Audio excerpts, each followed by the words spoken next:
अंधश्रद्धा को तोड़ने के लिए एक्शन करनी पड़ती है और एक्शन को दुनिया सलाम करती है। तुमच्या आयुष्यातील प्रत्येक खास क्षण आठवणीत राहावा असा बनवायचा आहे का? गौरी मंडप डेकोरेटर्स आहे ना। आज का जो विषय है राजकीय सत्ता के ऊपर है और उसके लिए षड्यंत्र करके आज हमारे पास सत्ता नहीं है। सीधी सीधी बात समझ में आती है। तो बाबा साहब का 26 अक्टूबर 52 में जालंधर का जो भाषण है, उस भाषण में बाबा साहब कहते हैं, जवान बच्चों को कह रहे हैं, राजनैतिक सत्ता के बगैर दुनिया में हमारा अस्तित्व हो ही नहीं सकता। क्या कह रहे हैं? अस्तित्व ही हो नहीं सकता है। तो आज हम ये बैठे हुए हैं तो क्या मुर्दा लोग बैठे? अस्तित्व की बात चल रही है ना। विषय गहन है, गंभीर है, इसलिए मैं ये शब्द बता रही हूँ। कांशीराम जी का यहाँ एक वाक्य मुझे याद आता है। कांशीराम जी बोला करते थे, प्राण जाने से मौत नहीं आती, सिर्फ प्राण जाने से मौत नहीं आती, मरे हुए तो वो भी है जो अपने सामने समाज के हक अधिकार जाते हुए देखते हुए भी खामोश बैठे हैं।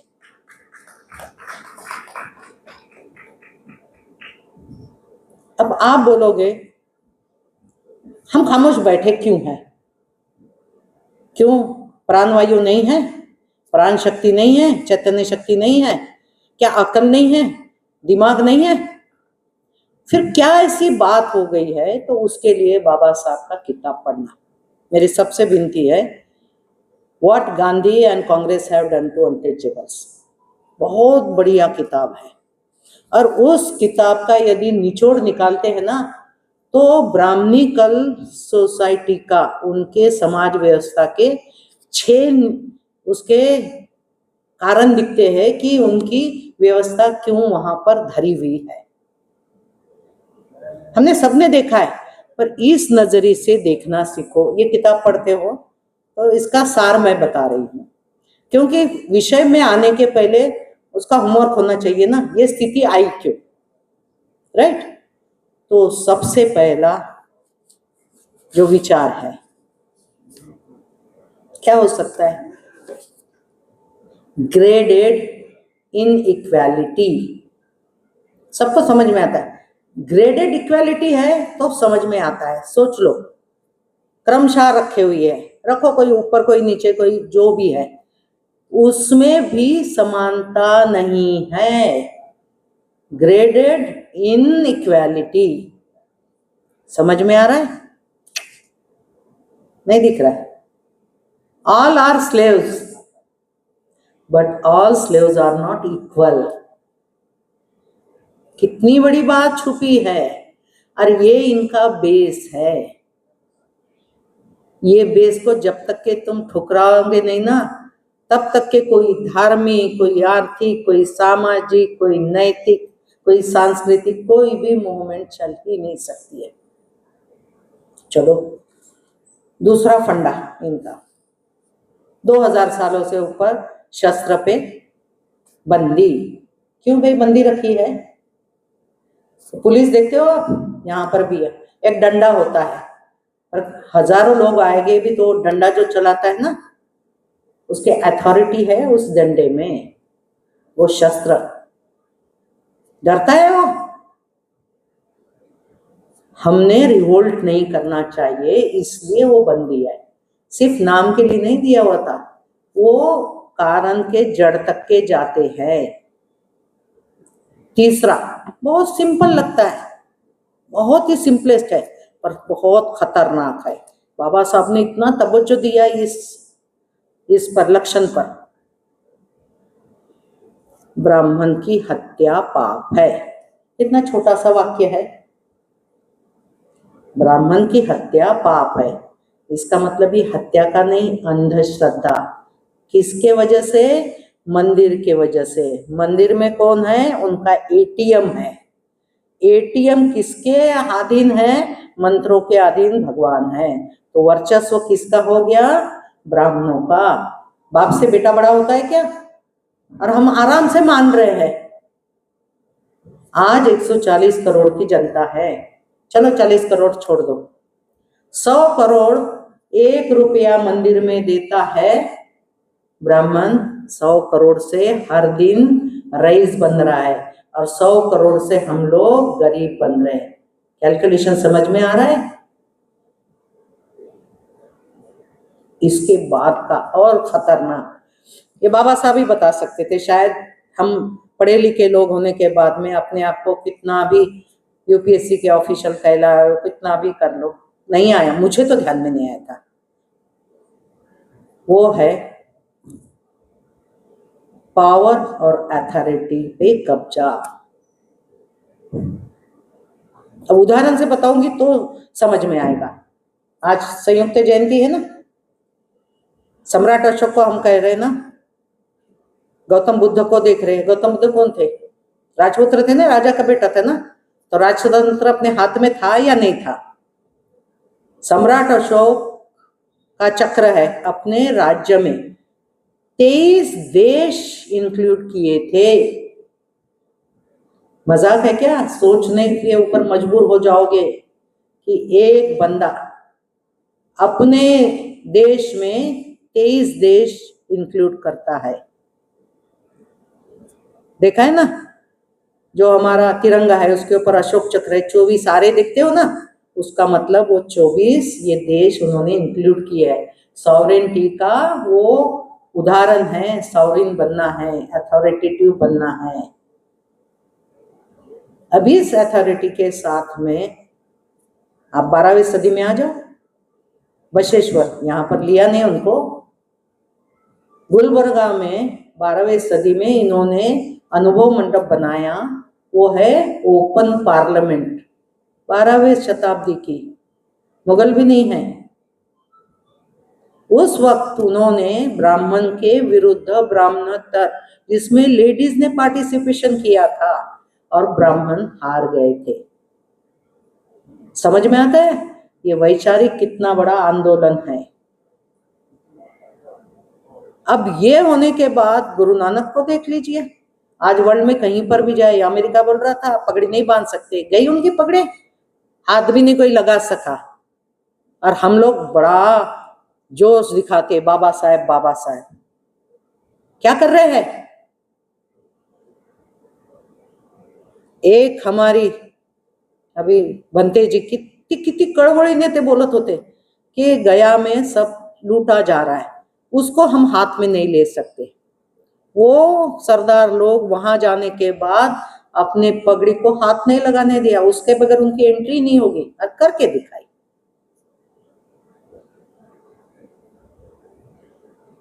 ये छोटी बात नहीं है, हमारे सामने ये राज सत्ता किए हुए लोग हैं, दिखाई देते हैं।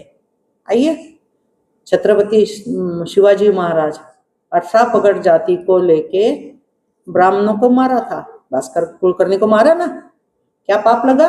खुद का राज बना के दिखाया, स्वराज्य बना के दिखाया। तो अंधश्रद्धा को तोड़ने के लिए एक्शन करनी पड़ती है, और एक्शन को दुनिया सलाम करती है। राइट? तो हमने ये जो ऐसे परिसंवाद रखते हैं, प्रबोधन सत्र रखते हैं, संयुक्त जयंती एक बहाना है, पर इन लोगों ने जो काम किया उससे हमको उत्साह लेने के लिए इकट्ठा होना है। हम इतना त्याग नहीं कर सकते? इन लोगों ने अपनी जिंदगियां दे दी है। चलो, राजर्षि शाहू जी महाराज, बंदे ने बता दिया 50% रिजर्वेशन दिया, वो नहीं दिया होता तो बाबा साहब को रिजर्वेशन यानी लोकशाही का प्राण तंत्र है, उसका प्राण वायु है प्रतिनिधित्व, और हम लोग बोलते रिजर्वेशन ले रहे। रिजर्वेशन इज नथिंग, क्या है? लोक संख्या के अनुपात में प्रतिनिधित्व, हमारा हक ले रहे, भीख नहीं ले रहे हैं। वो भावना छोड़ दीजिए। अब इसके जगह पे हम अभी आते हैं कि इतने हमारे पुरखों ने बड़े बड़े कांड करके रखे हैं कि जिसके लिए सब नतमस्तक होते हैं। क्षेत्रीय पार्टी हमारी कितनी थी? बहन जी का नाम लिया ना उन्होंने, 4 बार मुख्यमंत्री बनी, 92, 95, 97, छोटे काल के लिए हुई, पर 2007 से 12 तक के 5 साल का बहुमत लिया। क्या किया? आप गए हो यूपी में, लखनऊ में जाके देखिए, हर बड़े पुरुष के लिए गार्डन है एकड़ों में। हम अपने महापुरुषों के लिए 1 एकड़ में कोई उद्यान नहीं बना सकते। हर महापुरुष का नाम लो, वहां पर उसका उद्यान है। तो ये जो है ना पावर के सिवा अथॉरिटी नहीं होती। और ये अथॉरिटी लेने के लिए जो हमको आया है, उसमें भी ये 6वां जो मुद्दा रहा है, 6 नींव है ना ब्राह्मणीकरण, वो लास्ट मुद्दा है। रानी के पेट से राजा पैदा होता है ना। तो क्यों रखा है ये? क्योंकि राज्याभिषेक तो ब्राह्मण करेगा, तो राजा से भी अगली पायदान पे वो अपने आप को रखने के लिए ये है। बाबा साहब ने एक झटके में, एक आदमी, एक वोट, एक वैल्यू, वो राजा हो या रंक हो, सबको एक बराबरी दी।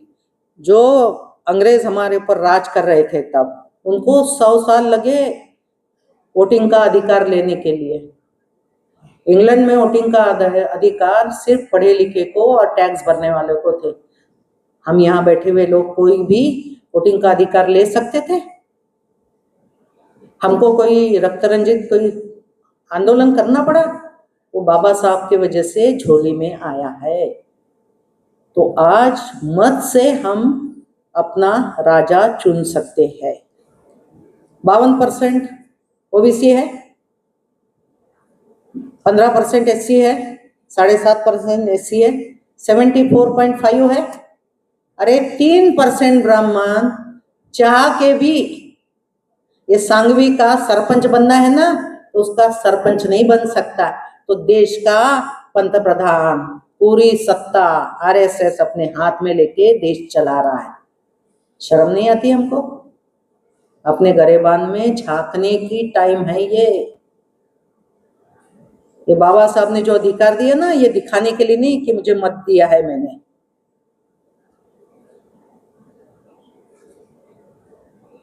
अब देखते हैं, मायावती ने इतना करके दिखाया, बाद में आई, एक ब्राह्मण को साथ में लिया ना, अभिषेक शर्मा गए सत्ता से, तो ब्राह्मण को साथ में रखना है। इतनी अकल नहीं है क्या? चलो लालू प्रसाद, यूपी बिहार का देख लो राजकारण, क्षेत्रीय पार्टी, ब्राह्मण कुछ भी नहीं कर सकते थे उस वक्त। क्या हुआ? चारा घोटाला 20 साल गया। तेजस लो, मुलायम सिंह लो, आप अखिलेश यादव लो, एमपी का मुख्यमंत्री यादव लो, या उत्तराखंड का तुम्हारा छत्तीसगढ़ का विष्णु सहाय ले लो, एसटी का। सब कौन है? एससी एसटी ओबीसी की है ना। छोड़ो उनको, अपने महाराष्ट्र में देखो ना, शरद पवार, अजित पवार करो दूर, ठाकरे शिंदे करो दूर। क्यों दूर हुए? किसी को लग रहा था शिवसेना को कोई हाथ लगा सकता? ब्राह्मण बोलता है कि अंग्रेज आया और उसने डिवाइड एंड रूल बताया है। अरे तो ब्राह्मणी फंडा है, वो डिवाइड कर रहे हैं, रूल कर रहे हैं, और हम तमाशगीर बन के देख रहे हैं। ये क्षेत्रीय जो पार्टियां है, ये नाम शेष कर दी है ना। चलो महाराष्ट्र में ही देख लो, 259 डेज मनोहर जोशी का काल, ब्राह्मण को छोड़ के फडणवीस आने तक के बीच में कौन थे? पीके सावंत से शरद पवार ले लो, नाइक ले लो, चौहान ले लो, शिंदे ले लो, ठाकरे लो, अगेन अजित पवार ले लो। कौन लोग हैं? ओबीसी है ना सबके सब। 31 की जनगणना है, 52% ओबीसी। जातिगत जनगणना ओबीसी की कर सके क्या? क्यों करना है? क्यों जरूरी है? हमारी जनगणना है 15% है, तो हमको 15 मिल रहा है ना। 0.1% ज्यादा या 0.1% कम है, या एसटी को 7.5 के ऊपर 7.6 या 7.4 मिल रहा है क्या रिजर्वेशन? फिर ओबीसी को 52% में 27 क्यों मिल रहा है?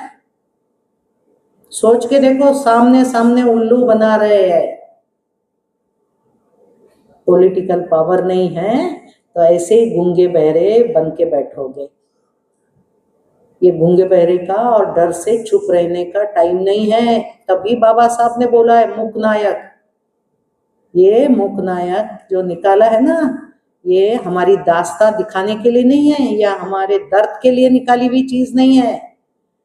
ये है एक्सप्रेशन, हमारा राइट ऑफ एक्सप्रेशन को दिखाने का, मूलभूत अधिकार के लिए लड़ा है और उसको ही हम ध्यान में नहीं दे रहे। समझ में आ रहा है? इतनी बड़ी बड़ी चीजों के ऊपर इन्होंने अपना पंजा जमाए रखा है।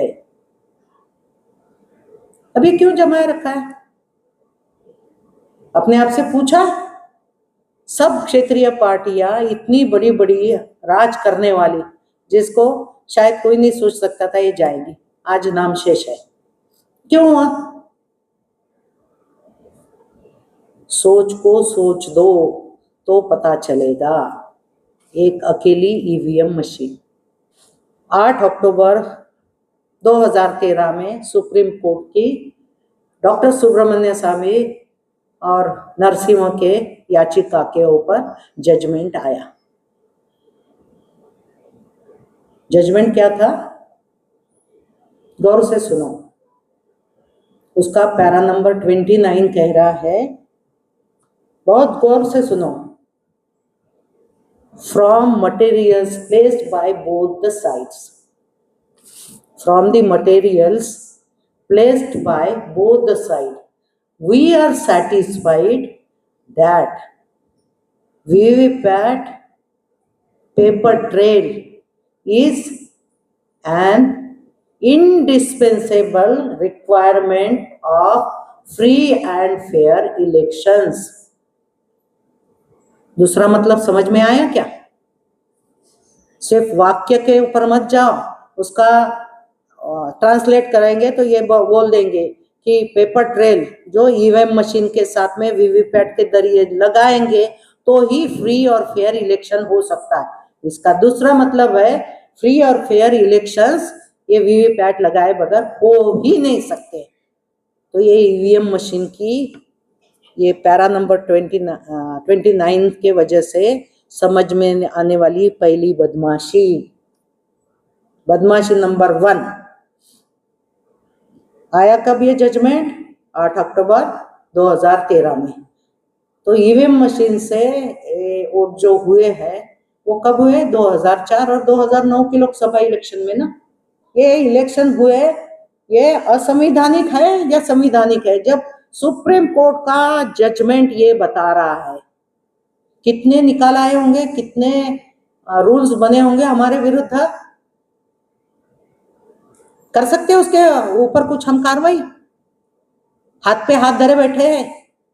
चलो दूसरी बदमाशी निकाल आया, जजमेंट आया 13 में और ईवीएम के साथ वीवीपीएटी कब लगा है? 19 में। तो 14 के जो लोकसभा के इलेक्शंस हुए हैं वो भी असंवैधानिक है। तो हम लोग गधे थे, वोटिंग करने के लिए गए। 30% के नीचे वोट नहीं होता है तो ये सरकार बनती है क्या? हमको इतना बड़ा जुनून चढ़ा है कि वोट के लिए जाना है और गधे है कि हमारे दुश्मन को चुन के लाना है और हमारे ऊपर राज करने देना है। 100% ईवीएम मशीन पे वीवीपैट मशीन लगानी है। क्या बोला है? यदि इंडिस्पेंसेबल रिक्वायरमेंट बोली है ना वीवीपैट लगाना, तो इसका मतलब ईवीएम के ऊपर 100% लगानी है या नहीं है? तो अभी 100% के जगह पे कितना लगाया था? 0.3%। नौकरी कर रहे हैं ये लोग। समझ में आ रहा है? हम पढ़े लिखे होने का हम सबूत दे रहे हैं क्या? खुद को सवाल करो। ये खुद को जगाने की बारी है। अभी नहीं जागोगे तो 29 के इलेक्शन के बाद में अपनी आने वाली पीढ़ियां नहीं बचेगी। बहुत सीरियसली लो इस चीज को। बाबा साहब ने दे दिया, हमने खा के डकार मार दी है। अपने बच्चों के लिए जो बचा हुआ है ना वो उनके बच्चे खा सकते, और आने वाली पीढ़ी नहीं क्या तुमको जूते के हार पहनाएगी? मरने के बाद में लगाते ना माँ बाप का फोटो, तो साला सबके इसमें जूते का हार लगाना चाहिए, तब पता चलेगा तुमने तो खा लिया, हमारे लिए नहीं कुछ बचा के लगा। अब चौथी बदमाशी है, इसी 29 पैरा में बोला है, the confidence of the voter in EVM. EVM में कॉन्फिडेंस यदि वोटर का लाना होगा तो क्या होगा, the confidence of voter in EVM can be achieved with the introduction of paper trail. Paper trail के बगैर ये ईवीएम में ऊपर विश्वास तुम फिक्स कर ही नहीं सकते हो। तो उसके लिए क्या करना होगा, अभी देख लो। ये होने के बाद पैरा नंबर, इसी जजमेंट का पैरा नंबर 28 को देख लो। In case of dispute, dispute कब होता है, सेकंड आदमी जो हारा हुआ होगा उसको लगता है ना वो जीतने वाला है, और जो जीता हुआ है वो फॉल्स मत के वजह से या कुछ गड़बड़ी के वजह से हुआ।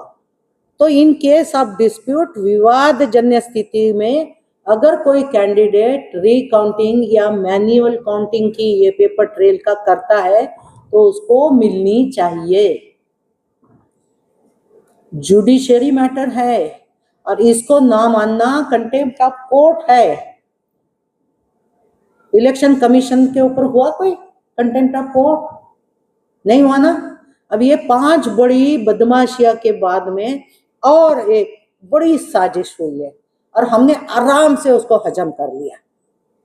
26 अप्रैल 2024, 26 अप्रैल 2024 को एडीआर की याचिका सुप्रीम कोर्ट में गई।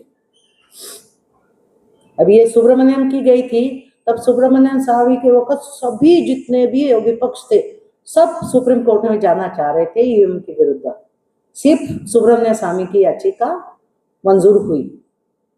अब सुब्रमण्यम स्वामी बीजेपी में है तो चुप, ईवीएम से उनका 14, 19 और 24 का इलेक्शन हो गया, उनको फायदा है तभी चुप है ना। तो हमारा नुकसान है ये हमको कब पता चलेगा? अभी ये जो आया है ना एडीआर का याचिका के ऊपर 26 अप्रैल 2024 का जो जजमेंट आया है उसमें उन्होंने बोला है, सुप्रीम कोर्ट देख लो कितनी बदमाशी कर रही है। उन्होंने बोला है पेपर ट्रेल से आने वाली पर्चियों का इन केस ऑफ क्या बोलते, इन केस ऑफ अतिरिक्त भार आता है तो उसका यदि काउंटिंग करना है तो ये 100% पर्चियों का गिनती करना इलेक्शन कमीशन के ऊपर भार है। अब आपके इसमें जहन में धड़ाधड़ क्वेश्चन आना चाहिए। चलो एक भी आदमी हाथ ऊपर करके क्या क्वेश्चन आए, निकाल क्या दिया है? इसका मतलब याचिका कुछ और है। याचिका कह रही है काउंटिंग 100% होनी चाहिए। सुप्रीम कोर्ट क्या बोल रहा है? 100% काउंटिंग किया तो इलेक्शन कमीशन के ऊपर भार बढ़ेगा। इलेक्शन कमीशन का काम क्या है? लूप होल फर्स्ट, इलेक्शन करवाना।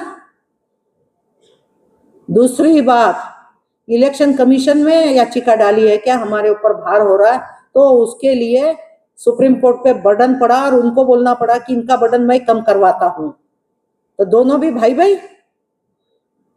तीसरी बात है कि इलेक्शन कमीशन को स्वायत्तता है, सॉवरेनिटी है, ऑटोनॉमी मिली हुई है, वो अपने मन से उसको जो चाहिए fair, free, fair and transparent election के लिए कर सकता है। समझ में आ रहा है?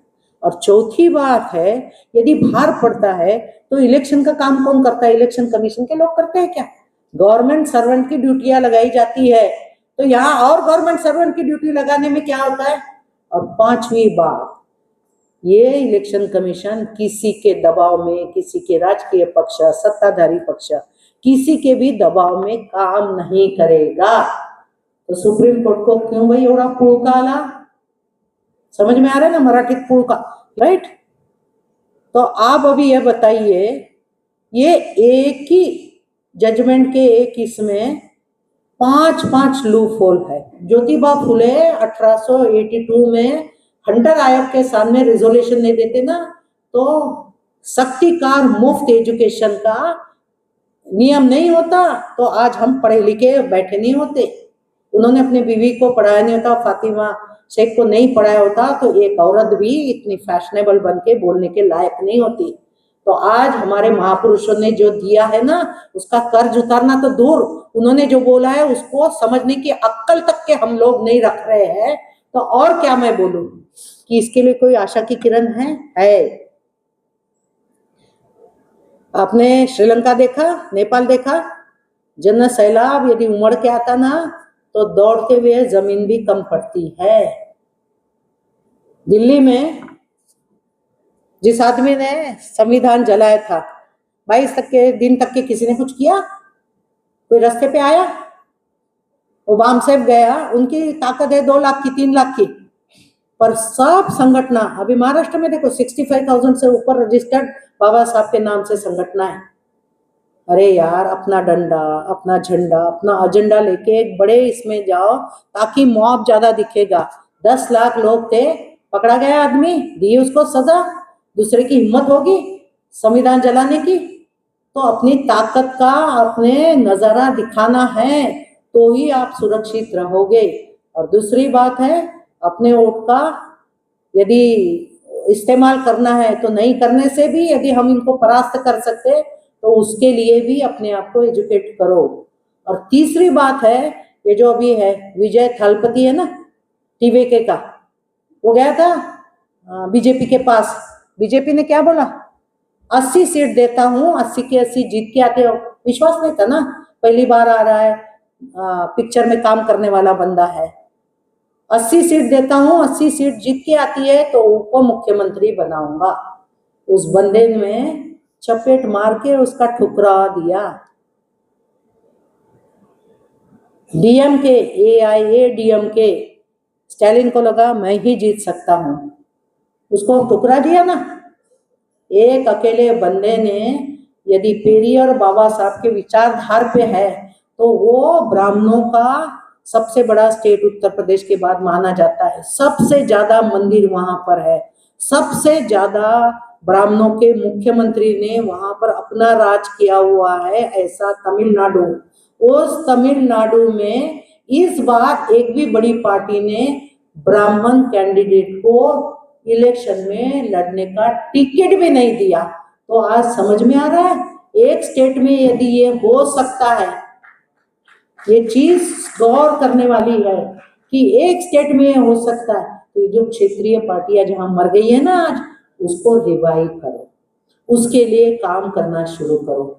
जो घंटे जी बोल रहे थे ना, क्या तड़मड़ी ने बोलून रहे होते कि भाई सबने इसको वेग लाना है, तो राजकीय पावर जब तक कि नहीं, तो हमारा अस्तित्व हो ही नहीं सकता। बाबा साहब बोल रहे हैं यार, धम्म फिर भी हम अपने साथ में लेके चलते हैं, अपने कैरेक्टर के लिए और अपने समाज को एक बनाने के लिए। और राज सत्ता नहीं होगी ना, तो अस्तित्व नहीं है। तो मुझे लगता है मैंने आपका बहुत टाइम लिया। मंडप आणि डेकोरेशनचं समाधान फक्त गवळी मंडप डेकोरेटर्स।